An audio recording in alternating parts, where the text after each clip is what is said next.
დღეს საქართველოს გმირის უმცროსი სერჟანტის ანზორ გელდიაშვილის დაბადების დღეა. მის საფლავთან მოვედი რა და გავიხსენო მისი უკვდავი სული. 1983 წელს დაიბადა ახალციხეში და ბავშვობიდანვე გატაცებული იყო საბრძოლო ხელოვნებით და სურდა ჯარისკაცობა.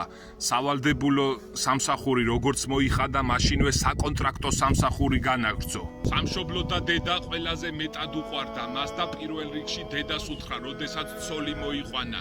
სწორედ 2008 წლის აგვისტოს ომამდე 2 თვით ადრე დაოჯახდა ანზორი და მეუღლე დედას გააცნო.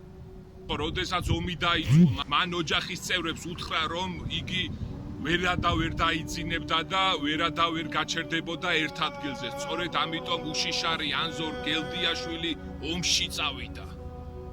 11 აგვისტოს ქარელის ტერიტორიაზე, როდესაც ანზორი ტანკით მოდიოდა, ტანკისტი იყო, დაინახა ბავშვებით სავსე ავტობუსი. შეეშინდა, რომ არ დაჯახებოდა და იგი სამწუხაროდ გზიდან გადავარდა. 8 საათი ებრძოდა დაჭრილი ანზორ გელდიაშვილის სიკვდილს. ბოლოს მამაო მოიყვანეს და